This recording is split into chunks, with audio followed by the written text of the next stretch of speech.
Estamos no stand aqui da Emater, vamos conversar com o Rafael. Tudo jóia, Rafael? Tudo bem. Nós temos uma planta interessante aqui, ó, que eu já vi o nosso amigo Laércio, agricultor, falar lá do Paraná, que é o trigo mourisco. E hoje eu estou conhecendo essa planta na prática. Rafael, fala um pouco para que é utilizada essa planta.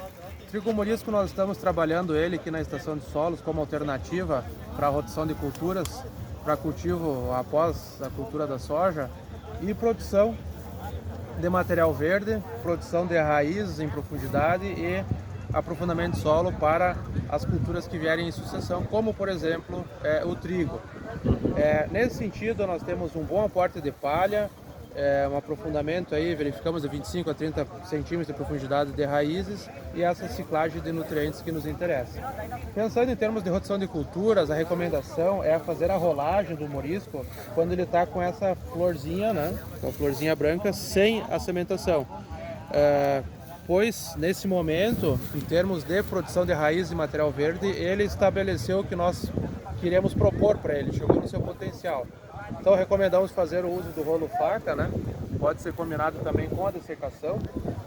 E esse sistema ele vai fazer a produção de uma palhada em superfície bastante interessante, que rapidamente vai decompor pela relação carbono-nitrogênio mais baixa, rapidamente vai decompor, liberando nutrientes então para a cultura do trigo que vier depois.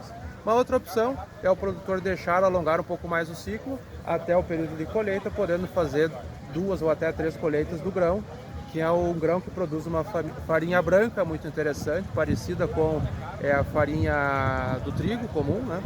E essa farinha ela tem a vantagem de ser uma farinha sem glúten e pode ser inclusive destinada à alimentação humana. Olha que interessante. Deixa eu mostrar aqui uma sementinha. A semente desse trigo, ó, ela é bem diferente do trigo convencional, né? Pode ser usada para ração animal também, Para né? ração animal pode substituir o milho em até 40%, 50%, segundo alguns estudos que a gente acompanhou.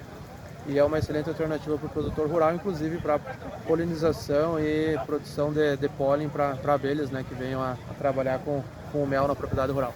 Que legal. E nossa curiosidade, minha como produtor, é ver se eu consigo fazer um consórcio desse trigo junto com o milho. Só que a gente tem que estudar um pouco mais a questão, né, se é possível o animal consumir a planta. Mas é uma planta bem interessante e é mais uma alternativa que o produtor tem, né, para melhorar solo, diversificar os cultivos na propriedade. Com certeza, é mais uma excelente opção e que tem crescendo bastante a opção dos produtores por essa espécie produtiva. Vamos falar um pouco desse equipamento, aproveitar já que a gente está gravando, o rolo faca.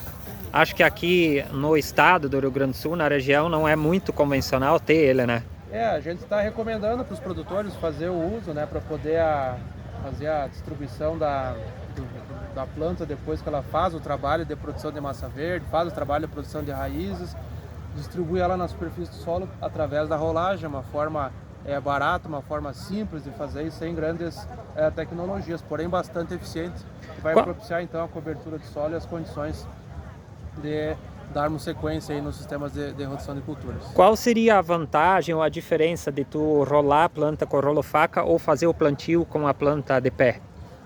Dependendo do estágio em que a planta está se desenvolvendo, até é possível, né, fazer a sobressemeadura diretamente. Sim. A própria plantadeira acaba fazendo o acamamento da espécie que está em cobertura antes da que vai ser implantada pela semeadura. Porém, quando a planta está no estágio mais alto, como esse aqui que nós temos, né, então a recomendação que nós fazemos é o uso do rolo faca para depois a semeadura com o disco desencontrado para propiciar então depois a secagem da palha, o corte, né, e o perfeito estabelecimento da cultura que vem ser semeada depois. Olha aí que interessante. Então o produtor que tiver curiosidade, né, em conhecer mais sobre isso pode vir aqui no stand da Emater na Expo direto Cotrijal. Tá bem, muito obrigado pela visita aí. Tenha uma boa feira a todos.